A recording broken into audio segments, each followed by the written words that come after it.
This video is part 6 of the first time homebuyer series. So if you are at this stage, what you've done already is figured out your down payment. You've got yourself pre-approved. You found a realtor. You guys have made the offer. And now the mortgage money is all locked in. So you're on the final stretch. And at this point, most people think that all the hard work is over. And for the most part, it is.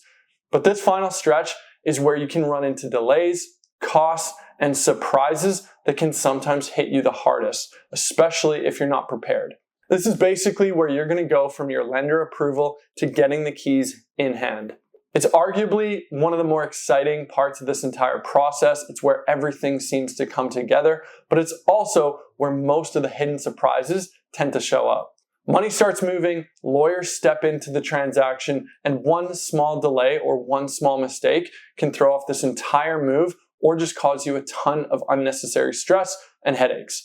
So in this video, I'll walk you through exactly what your closing day should look like, your final costs, timelines that you need to know, and how to avoid last minute bullshit that catches most buyers off guard. And hey, if this video does help, or if you've been following along the channel, do me a favor and consider subscribing. It helps me and it helps other first-time homebuyers find my channel and find videos like this. Okay, so once your mortgage is approved and those mortgage conditions have been met, this will basically shift into a legal mode. Your lawyer or your notary will step in and they'll start taking over the final steps.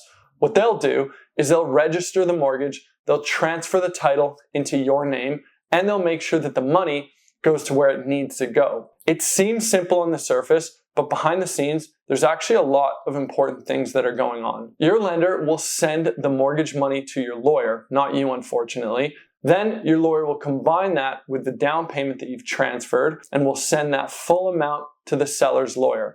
Once everything is signed and the money's been transferred and the title is officially in your name, that's when your lawyer will kind of give you the unofficial, official green light. You should get a quick call or an email letting you know that everything is done. From there, you get to go pick up the keys, which should align with your realtor and the possession day. So this part is something that I've experienced myself and I've seen cause problems with plenty of other people. Most buyers, but especially most first-time home buyers, are surprised at what is still due on closing.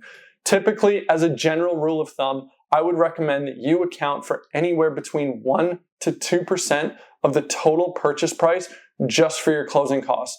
That way, you're going to avoid any and all surprises. But let's quickly break down what your closing costs will actually look like. First, you will need to hire a lawyer or a notary to handle the paperwork and the transfer. Usually, your mortgage broker or your realtor will have a couple recommendations if you don't already have one. The lawyer fee will typically run between $1,000 to $2,000. Next, you're going to have something called property transfer tax, and this one can sneak up on anybody. Almost every province in Canada charges some form of land transfer tax, with the exception of Alberta and Saskatchewan. But here in BC, this is how it works. You pay 1% on the first $200,000, then you pay 2% on the portion between $200,000 and $2 million. Then, if your price goes up from there, you're going to pay 3% on the portion from $2 million to $3 million, and then 5% on anything over $3 million. But here's the good news. If you are a first-time home buyer, you can skip that tax entirely if the home is under $500,000. But if it's between $500,000 and $835,000, you still might get a partial exemption. But once it's over $860,000, well, that exemption is now gone. Next, we have something called adjustments, and that just means we are going to be reimbursing the seller for things that they have already paid for. Things like the property taxes for the home or strata fees. Your lawyer or your notary will calculate exactly what is owed based on your move-in date. Next, most lenders will also require that you purchase something called title insurance. This title insurance will protect against potential issues with the property's title.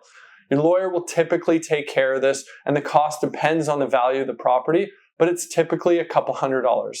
Next up, and this one's important, you will need active home insurance in place before closing day. And this one is not optional because the lender will not fund your mortgage unless your home insurance is active. And finally, this may be small, but you have utility deposits. So if this is the first time setting up services with things like BC Hydro or Fortis, they might ask you for a small deposit up front, but it's usually a couple $100 depending on the provider. All right, so your last week before closing does not have to be chaotic, as long as you know exactly what to expect and you know how to stay on top of a few key items. First, we've talked about this one, but you need to get your home insurance set up. Your lawyer needs proof that your home insurance is active, because without it, they won't be able to release the mortgage funds, and that will put a stop to everything. Next, you're gonna wanna schedule movers or maybe a rental truck if you have friends or family helping you, especially if your closing is at the end of the month, which is when everyone decides to move, so those spots, they can fill up quick. This next one is important and easily forgotten. You need to set up your utilities. So your hydro, your gas, your internet, your water, all the basics that you need. Some of these companies require a couple days notice to set everything in motion, so it's best that you don't wait until the day before. And a quick reminder here, make sure that you update your address. You can start with Canada Post, maybe your bank, your driver's license, maybe even your Amazon account. I know it's not fun, it seems tedious, but you'll be glad that you took care of it ahead of time. The last reminder here, and something that is really gonna make a big difference in this last week, is that you stay available. Sometimes people involved in the transaction think your lawyer, realtor, mortgage broker, anyone else, they might need something from you. The lender might need something from you at the very last minute. It could be a signature, an extra document, a simple confirmation, yes or no. But unfortunately, if you're difficult to get a hold of, well, that will just delay everything and cause problems. Now, we've mentioned this one before, but it will serve as a quick reminder. This is not the time for big changes. So you're not going to be switching jobs. You're not taking on any new debt. You're not opening up a new credit card or a line of credit. Even though things feel pretty locked up and ready to go, the lender might still do a final check or a quick review just to make sure everything's ready to go. So stay boring, stay stable and steady. It's just one more week and then you'll be done. Okay, so once the dust settles and you're finally inside the home, here's what to expect next. Your first mortgage payment will usually come about a month after closing. What you'll get is a letter or an email from your lender with every detail. You'll get the payment amount, the dates, and how it will come out of your account. So just make sure you keep an eye out for that. Also, when you get into the home, do yourself a favor and do a walkthrough. Test the smoke detectors, locate your water shutoff, test all your appliances, your dishwasher, your laundry, things like that. And if something doesn't feel right, maybe something isn't working properly, or if you're just unsure about whether something was meant to be left or not, feel free to touch base with your realtor. They are the best point of contact for you with anything tied to the property itself. But if it is on the mortgage side, if a question comes up, maybe something about your payment, your renewal, your terms, or just how this whole process is going to work, you can always check in with your mortgage broker.